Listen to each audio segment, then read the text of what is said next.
Welcome, welcome, welcome. You have arrived at another episode of Talent Experience Live. I'm John Deal, and I'm excited about today's episode because I'm always thrilled to hear about skills. Before Devin Foster left to wander the earth, he sat down with Kristin Starodub from Deloitte to talk about how to define skills, how companies are moving forward with a skills strategy, and how important the role of trust is in making that strategy successful. If you're a company that's excited about skills, but aren't sure where to start, consider this your cheat sheet for a successful rollout. Enjoy!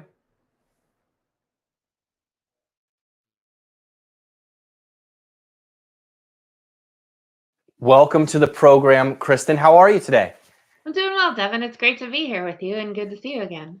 Yeah, great. Great to see you again as well. Obviously, the topic today we are covering is skills, which is everywhere. Everyone is talking about it. But I think a lot of folks have a different definition of skills, which is a little strange, right? We think of skills as, being able to oftentimes play sports, be very savvy in Microsoft Excel or whatever it may be. I want to ask you, from your perspective, what is skills? What's your definition, if you will?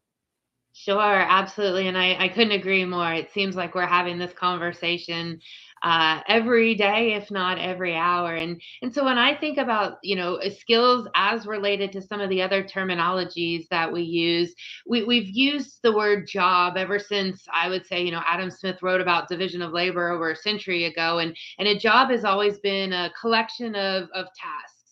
And so as we think about what is a skill, a skill is something that encompasses a hard technical skills such as something like coding or data analysis, accounting.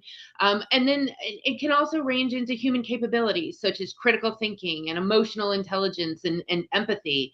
It can go into potential, including things like the abilities to have adjacency around some of those things. And so I think skills to me really just brings that definition of work from something more aggregate at the collection of tasks and abilities level to a more granular definition that means how do we as individuals really have the abilities, the interests, the passions, the motivations to do a particular piece of work or a particular activity in our lives.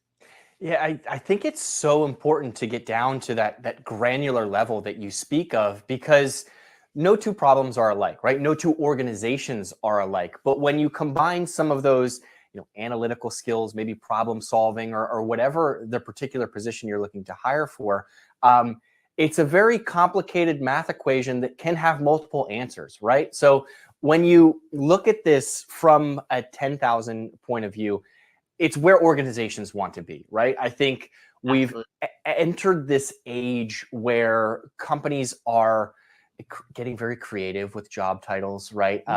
Especially with the introduction of generative AI, stuff like that. I've seen chief meme officer as a job before. I don't think I ever would have predicted that years ago, but obviously they're doing it to stand out. And when you do that, it could detract from your traditional job description, from your traditional, search and finding of candidates. But I think it's almost been decided everyone is looking towards becoming a skills-based organization. Now that is easier said than done, as I'm sure we know. There are great technologies in place to help it, you achieve that goal. But I want to ask you, when you speak with organizations who are trying to get down to this granular level of skills, how do they typically roll it out? Because it's not just flipping a switch in most cases where it's, all right, now we have our entire skills ontology. This is our areas of need. This is where we need to upskill our current employees. So how are they beginning to really take on this undertaking? Yeah, I couldn't agree with you more. I mean, as we said, jobs have been the dominating structure for organizations and work and making decisions about our employees and our workforce for hundreds of years. We created the entire human resource function around the concept of a functional job, with people and our centers of expertise having fixed sets of responsibility all in and around the job, whether that is the talent acquisition organization or the rewards organization measuring and rewarding jobs. So as we think about it, the concept of the functional job with that fixed set of responsibilities where HR is writing job descriptions, setting those compensation levels, creating our organizational charts and looking at how we're assigning training and learning to everyone really has been the modicum of our organization for a long time. So it's no surprise that HR functions and organizations in general are approaching this with a healthy dose of hesitancy and caution. But organizations are increasingly recognizing that the development and deployment of new skills among their workforce, while a complex and multifaceted journey and endeavor, is really something that they must do. And the time is now. There's definitely a certain level of urgency that we haven't seen in past transformations, I would say. Work is evolving at a new pace and requiring organizations and workers to be more nimble, to respond to rapid changes in our environment. And the definition of standardized work just really isn't scalable enough. And so jobs are giving way more to fluid work, and organizations are having to adapt to that. I would say even in the research that we've done recently starts to prove this out. 63% of executives in a recent Deloitte survey said that work in their organization is currently being performed in teams or projects outside of someone's and their workers' core job responsibility. And so when you start to see a shift like that, it really starts to substantiate why organizations need to move. And so organizations are taking, very different approaches in some cases, but many organizations are starting something along the lines of a skill gap analysis. They're taking a look at what are the specific skills that they have in their workforce today, and how are there gaps between the skills that they need in order to address their business outcomes moving forward. They're looking at how can they create strategic learning and development initiatives that are focused on closing those gaps. So customized training programs that cater to specific upskilling needs or needs of the workforce that aren't just centered on a really large definition of a job. And then they're also looking at engaging their employees in this journey. Active involvement and support from employees is vital to the success of rolling out new skills and becoming a skills-based organization. So regular communication with employees on the importance, providing feedback mechanism to employees to share their experiences, as well as how they see their needs for new skills and to be able to talk about their skills in a new way. And then having coaching and mentoring programs as well to help employees apply these new skills in their work are all ways that organizations are starting to dabble into this transition into skills-based organizations. Yeah, it's exciting overall. One thing that you mentioned there that I want to touch on specifically is the time is now, right? And I think when organizations are looking to roll out skills, obviously they need buy-in from leadership. And sometimes that's a bit of a challenge. I'll tell a brief story about Phenom's inception. We started with mobile career sites, and I've heard from people who were here before me, they were laughed out of a couple rooms where it was like, what do you mean we need a mobile career site? Nobody's going to apply to a job on their phone. Now it's a must-have, right? A lot of individuals don't have desktop computers. And if you are to walk into a Fortune 500 company, you're probably not going to fill out a paper resume. Like you walk into your local big box store and they have computers set up for you to apply there, right? So this transition happens whether you like it or not. And I like that point that you mentioned there. The second part was employees, right? You have to have employees buy into this sort of thing the same way you would with any organizational change, right? If you're shifting office locations, if we think back to COVID where we all kind of worked from home and now we're back in the office or hybrid or whatever that looks like, I want to ask you, what role does trust play into the rollout of skills? Because I think in order for you to truly have success, you need the buy-in from your employees, from your organization, but also they have to trust and believe in what you are truly rolling out. Can you talk to me a little bit about that?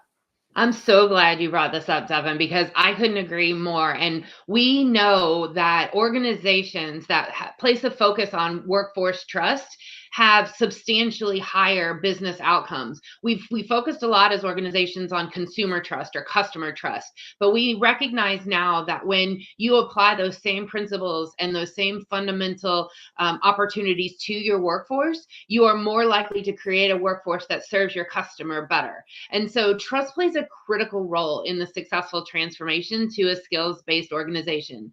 I want to just spend 1 second before I go further to talk about the definition of trust, because I think that's critical as well. We often talk about trust, but what does that really mean? And so from a Deloitte perspective, we define trust as the promise of a meaningful, mutually beneficial relationship between an organization and its stakeholders. So in this case, we're talking about, as you said, trust between the organization and its workforce. At its core, trust is built when an organization makes good promises and then delivers on these. And so we call these respectively stating a positive intent and then demonstrating the competence to uphold that intent. And this is a place that we've spent a lot of time in focusing on in research and talking to organizations and stakeholders in recent times. In fact, my friends and colleagues, Amelia Dunlap and Ashley Reicheld, wrote the book on the 4 factors of trust, which we define as humanity, transparency, capability, and reliability. And I would offer that I think the transformation towards a skills-based organization really brings humanity and transparency rising to the top in priorities. The skills-based approach touches on all aspects of an organization, from strategic planning to daily operations. And both leadership buy-in and employee engagement are essential for this transition, like you said. And so trust becomes the foundation of increasing adoption in this space. As a leader, we're charged with actively instilling trust in the skills-based approach throughout the organization with the workers that we have direct influence on, by clearly and regularly communicating the strategic objectives, both of the organization and within our teams, for why we're transitioning to this skills-based approach. We're charged with fostering a culture that encourages employees to experiment with the new approach, to take on these learning opportunities, to think about how they might benefit in their own career journeys from looking at their capabilities with a skills lens. And then frequently participating in measuring worker trust, both again at that organization level and at the team manager level, to uncover those potential frustrations that our employees may be having, and figure out what those barriers are then to adoption.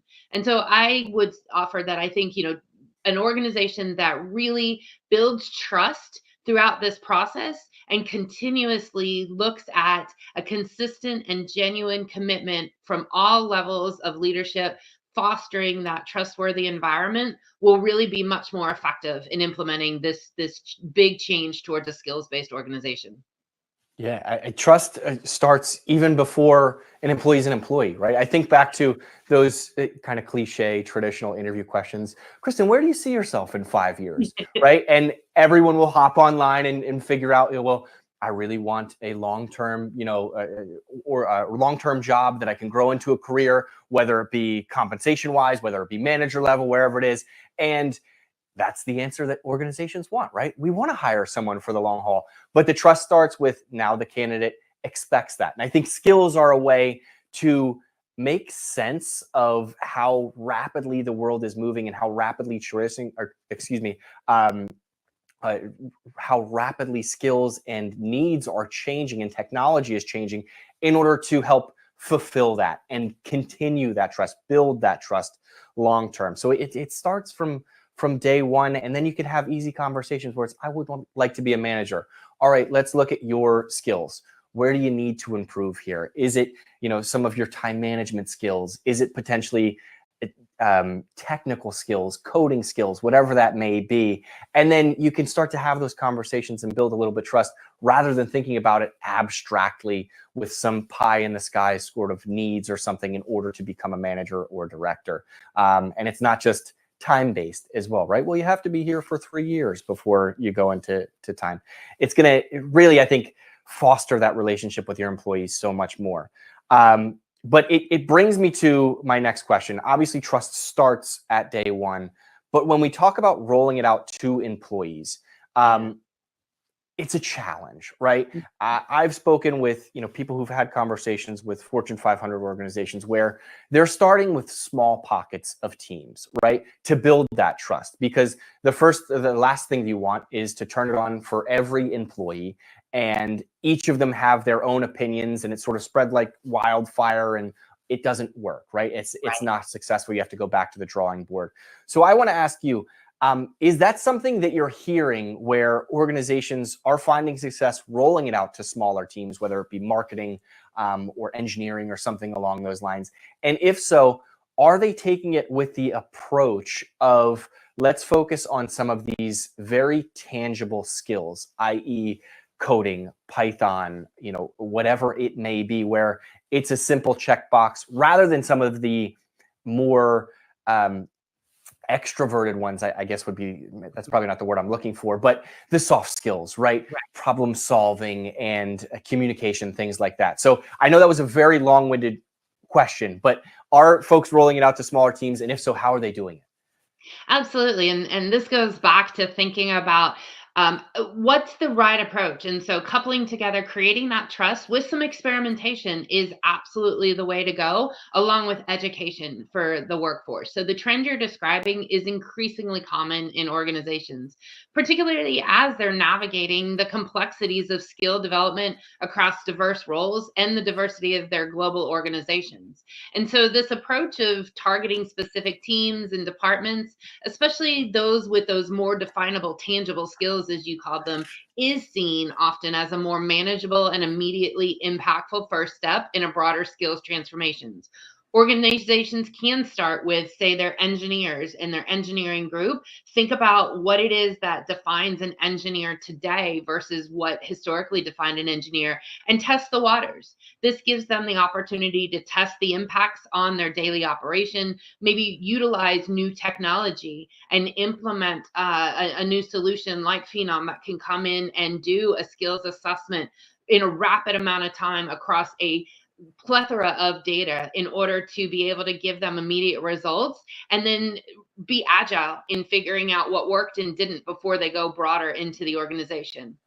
I would also offer, though, that we have to recognize why, again, there is a different level of urgency at this time to make this transition within an organization in kind of that pilot or beta mode, but then ultimately broader at the enterprise level.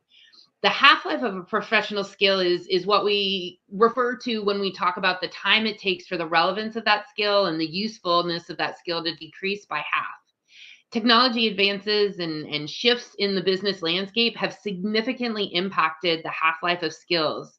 The half-life of skills in today's world is rapidly shrinking, and we estimate it's at about 5 years. Now, Devin, that may sound like a long time to you and I in the world, but if you think about it, the Industrial Revolution saw the last kind of substantial change in this half-life, and half-life of skills at that time were 30 years. So this has been a significant decrease in the amount of time that skills are relevant. And so organizations are going to need to figure out how to move to this skills-based approach and have that governance layer in at an enterprise level to constantly deal with the ongoing disruption and the rapid pace of change in this world. And generative AI, and I think you touched on this a little bit, is only expected to increase the value of some of those technology-centered skills while elevating the need for human-centered skills, while overall the half-life is shrinking. So I think organizations will continue to test and experiment. However, the overall duration of those experiments needs to evolve and decrease so that the enterprise level change can be made more rapid as well. Yeah, absolutely. It's not all skills are like riding a bike, right? And I kid there a little bit, but even riding a bike has changed, right, over the years. Right. We used to have the big wheels and everything like that. The half-life of these skills, I know from my personal experiences, have changed drastically, right? I rely on some of those AI tools for spelling, grammar, everything in between. Kristin, between you and I and anyone who's watching, I still don't know how to spell the word restaurant, and I don't need to, right? At the end of the day, it's quite embarrassing for me, but and my sister will make fun of me for the rest of my life. But it was a skill that I at one point needed, right, in order to handwrite, papers that I was submitting in college or whatever it may be. Now we have spell check, we have Grammarly, we have all of these tools, and we're taking it a step further with proofreading, right? So grammar isn't even needed that much anymore. So those skills are going to go to the wayside, much like I'm sure a lot of the farming and skills did back in the Industrial Revolution that you talked to. We touched right there on AI a little bit, but I think we talked about it from a skills perspective, right? How it's changing skills. I want to ask you, what role does it play in rolling out framework for, skills to an organization? Is there a technology or is there a way that it's helping augmenting and even eliminating some of the processes of manually going through and finding out what typical positions have what typical skills? Absolutely.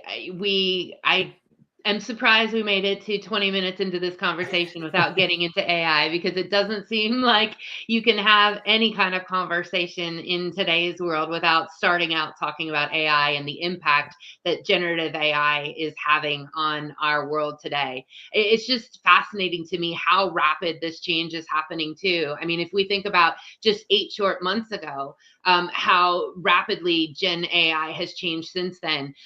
It's no secret that this is something that we're all going to need to think about and adjust to. And it's no different in how AI is impacting the skills landscape in an organization, both by augmenting existing roles, like you said, and introducing new requirements for new skill sets. So when I think about the impact of AI on skills, it is augmenting current roles. So we often, get that, I don't want to be tongue in cheek about it, but we get the question, are robots going to replace all of our jobs? Are we going to, move away from the need for humans in all industries? And the simple fact is we aren't going to be replaced by robots, but humans using AI will replace humans that are avoiding AI, I like to say. And so when I think about that, we do need to look at how AI is impacting skills. It's AI tools and applications are being used to enhance the performance of employees in various roles, whether that's data analysis or customer service, to those more complex problem-solving tasks. And this shifts the focus of the human from that manual or repetitive task to the more strategic and creative work that only a human can do, and that requires employees to adapt and develop new competencies. I had a conversation with a client recently, and they're in the financial services arena and industry, and we were talking about the impact of AI on their industry, and it reminded me of the time when the ATM was first coming out. And the ATM rolled out, and everyone said, oh, this is the end of the bank teller. We will never have bank tellers in organizations again. There'll be no need for humans. There'll be no need for going into a branch and having a conversation. You'll simply go to the machine and do your banking there. Well, fast forward, we know that bank tellers did not go away, and that career path clearly evolved since the inception of the ATM. But what organizations and financial institutions are doing today is they aren't hiring bank tellers that are dealing with the cash and the distribution of the money necessarily. They are hiring individuals who are customer service oriented. They're responsible for the upsell of new products to an individual who comes into the bank and the brick and mortar environment because they weren't able to do what they needed to through a machine. So I think you can see that this is just one example of how in history we've seen the impact of technology and machines augment current roles, create new roles, and eliminate the redundancy of certain skills. So organizations are investing in things like strategic upskilling and training programs to help employees develop those new skills to work alongside AI technology, to create that literacy of how to use AI, how to use data interpretation and decision making with AI support. this is a whole new world, Devin, for all of us. I mean, I can't say that any of us, given the rapid evolution of AI, except for maybe those of our friends that are in the product development, can be considered experts in AI. And so we are all learning this along the way. And it goes back to that conversation we are having around trust, as organizations put this emphasis on how they're responding to educating and evolving their workforce to become an AI enabled organization.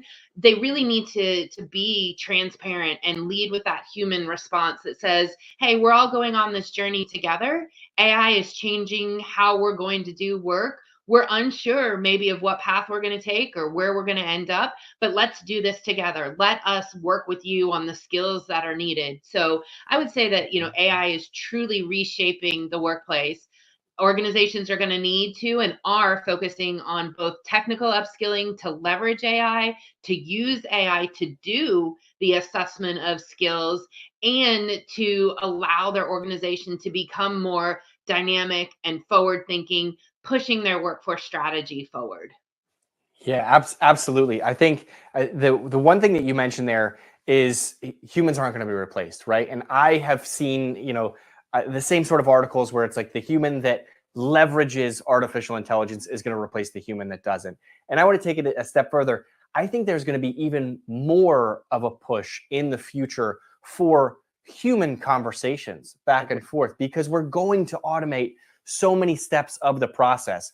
I think back to, I tried to cancel my cable the other day. I officially did it. I cut the cord. But there's an automated process, right? And there is that, hey, press 1, to do this, press 2, whatever it may be, and it pushes you through. But as soon as you say, hey, I'd like to cancel my, boom, they connect you to a human immediately for some of those customer service things, right? If it was a billing issue or something along those lines, it can be automated. Very similar to your bank teller story with ATMs, right? Right. When people are buying a home or getting a mortgage, typically they're putting their life savings into this. They want to talk to another human to make sure they're making the right decision. With that being said, that human is going to have algorithms and calculations and things like that leveraged by artificial intelligence to have the most human conversation. So I think it's an exciting time. I think you are 100% right, where it's the time's now, right? We are working towards this, but if you missed the bus a little bit, you could fall to the wayside. And I really want to ask you, with this happening so quickly, how far away are we from skills truly being adopted globally at an organization level as the end all be all? Is it a year? Is it 2-3 years? Is it 10 years? I don't think it's 10 years. I feel like that's way too far in advance. But where do you think we are as far as the adoption process? Oh, goodness, Devin. I get this question all the time. And if I had that magic answer, my goodness, I would write the book and sell 1 million copies, and then we would all just execute that plan. I've told many organizations in these conversations, I used to love that magic 8-ball when I was a kid. You'd shake it up and you turn it over and ask it for the answer. And all I seem to get when I do that is the answer that was something along the lines of the outcome is unclear or it's cloudy. No, and all kidding aside, the transition is going to be gradually unfolding, I would say, and it's also going to vary by industry and by workforce segment. And so I think what we're going to see is the timeline will vary depending on the organization, the industry, and the region. But whatever the timeline is, I would encourage companies to look at how they can accelerate it. So when we think about like the tech startup world that is seeing such a rapid change and disruption in the way that technology is impacting how they do work, this is where we're likely going to see the most rapid adoption. And I agree with you. These are the industry leaders that are coming out within the next 1 to 3, 5 years at most, where skills are already at the forefront of how they're thinking about their talent and are already highly valued in how they need to acquire and access talent. Traditional industries, more sectors like manufacturing and healthcare and finance, they may be on the cusp of that 3 to 5, 10-year journey because they've got to balance innovation with the regulatory and traditional constraints of those industries. So very different implications and focus and path that we'll see those sectors take. And then from a global perspective, economically advanced countries with more robust access to technology and infrastructure and educational systems may lead the shift more than the developing economies might follow in gradually. And I think this is where the responsibility angle of the global community does come into play. We will look to only increase the disparity amongst workers in emerging and developing economies if we as leading global organizations don't help and bring those organizations and countries along the way. So I think ultimately it's a complex process. It's a complex problem to shift completely to a skills-based approach in all of our organizations. And we'll likely see what I like to say is generational impacts of this. So the 1.0, the 2.0, the 3.0 type of approach, where this is a never ending journey. It's going to be continuous adoption and proactive consideration of how to continue that development journey aligned with the technology advancements and the societal trends that we're going to see to help organizations stay competitive in our rapidly changing world. And so the shift isn't about just simply moving one time to a skills-based approach, but adopting that mindset and that cultural behavior into all of our workforce practices, really instilling that cultural change so that we have that lifelong learning and adaptability that a skills-based approach will afford us. Yeah, you're going to have to continue to adapt, right? Because skills are going to continue to change. There's going to be a skill a year from now that neither you nor I could have ever predicted, right? And with that, we are going to have to rethink how you evaluate skills, how you upskill to that sort of thing. And it really goes back to that trust piece that you were talking about earlier, right? And I loved the fact that you mentioned it is the responsibility of some of these global organizations, of some of these, really global power countries to look out for the rest of the world, to not increase disparity, because I think there already is far too much. So I loved that portion. Switching gears slightly, but I think still in the same vein, is we talked about adoption there. I know that when there was, sort of the dot-com boom, when e-commerce came around, there were organizations who were hesitant to adopt this new technology. And unfortunately, they didn't make it, or certainly didn't make it to the powers that they once were. Do you think organizations that are hesitant to adopt and to really stay with keep up with the Joneses, if you will, on the adoption of skills and technology, will they have a similar result of not being the global powers that they once were, or the successful organizations, I should say? Sure. We like to focus a lot on the benefits and really the why and what's in it for the organization, the employee, and our global community on this type of approach. But it would be remiss to not talk about what impacts from a negative standpoint that organizations that may be slower to adopt or focus on not making this transition might encounter. And we do believe that there are particularly potential global business impacts, there are impacts that from a global business environment will permeate for organizations that choose not to focus on this journey over time as the world becomes more dynamic and competitive. And, organizations that fail to continuously upgrade and adapt, we've seen it over the history of our industrial revolution into the modern age, can result in loss of their competitive advantage. They lose market share and diminish relevance in their industry for not staying up with the predominance of where their industry is going. We know that a skills-based approach is more attractive to acquiring and accessing top talent, especially among the younger generations who are prioritizing personal growth and development of their careers. And so companies who fail to focus on skills development may struggle to attract and retain high-performing employees. Definitely, there is the risk that in the rapidly changing markets, the ability to pivot and adapt to disruption in industry is real. And so organizations that lack a diverse set of skills in their workforce may find it harder to quickly adjust to new market demands, new customer demands, to adopt those new technology changes. And really suffer from this. So I think there's a significant amount of risk involved with an organization that chooses to not adopt this journey. Going on the right journey at the right time, at the right pace of change for an organization is important. And those that proactively engage in upskilling and reskilling their workforce are better positioned to respond to these industry changes. However, I just want to continue to emphasize we feel that organizations should look at how can they do this in the right way, in the right manner, and challenge themselves to go as boldly and quickly as they can within their organization. Yeah, I mean, people are creatures of habit, right?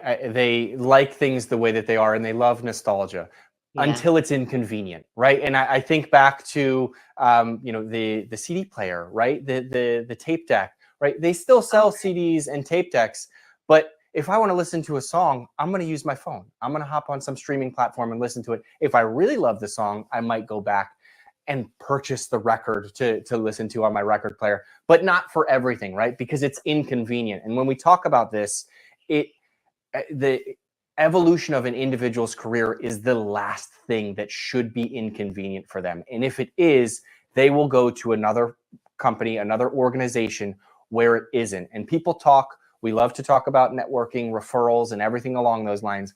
Word spreads quickly. And if you don't adopt this, it's going to affect talent, and word travels even quicker than it used to, right? With the internet, with Glassdoor, with all of these other Fishbowl, all of these other crazy sites. So you want to make things as easy as possible as you can. The reason I mentioned records and nostalgia is because of my last question. This is a bit of a selfish one. I come from a recruiting background. I dealt with paper resumes. I traveled to career fairs. I wrote down handwritten notes. A lot of those things don't happen anymore, right? Everything is digital. You scan a resume, it's uploaded into the CRM instantly. I want to ask you, what role or what impact will this skills-based approach, do you think, have on traditional HR documents or processes like resumes, like job descriptions, career pathing, all of those sorts of things?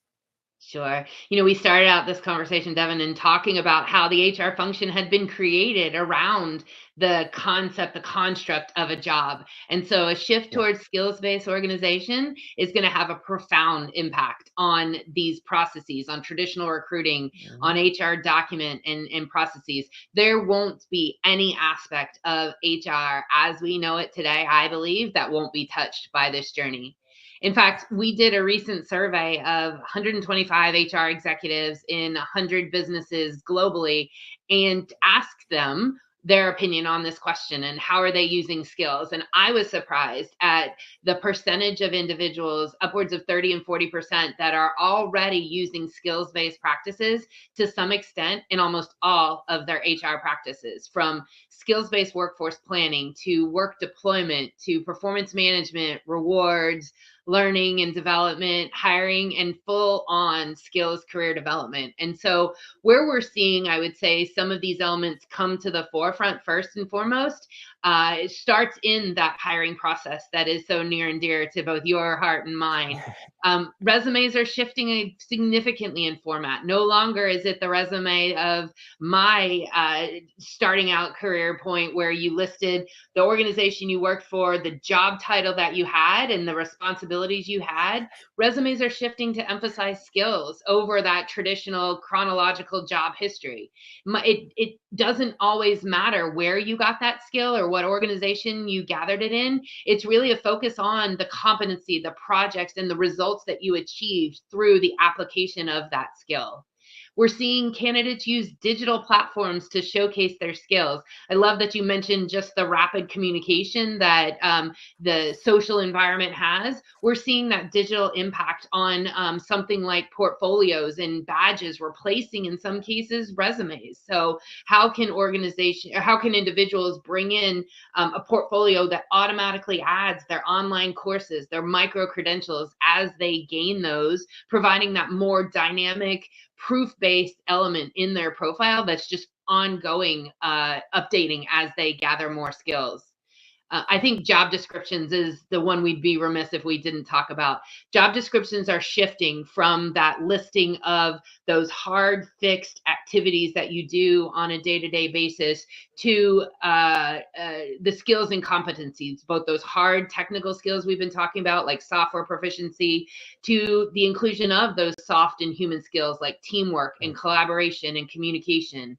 And there's going to be a greater emphasis in a job description on what a candidate is expected to achieve or contribute rather than just the responsibilities that they're going to hold. And this aligns much more closely with the performance and competency-based approach focused on those skills and everything. And so we're going to see this move into career pathing, into skills assessments and simulations, both in the recruiting process as well as the ongoing career development process, to performance management. We're going to see traditional annual reviews potentially replaced or supplemented by more continuous real-time feedback mechanisms on skills development and application in the roles that you're playing in an organization, supplemented again or backed up with just-in-time learning. So organizations might adopt just-in-time learning strategies where employees receive that training and that upskilling to perform that specific task, rather than long scheduled formal training programs that are focused on those rigid career progression ladders. Mm-hmm. So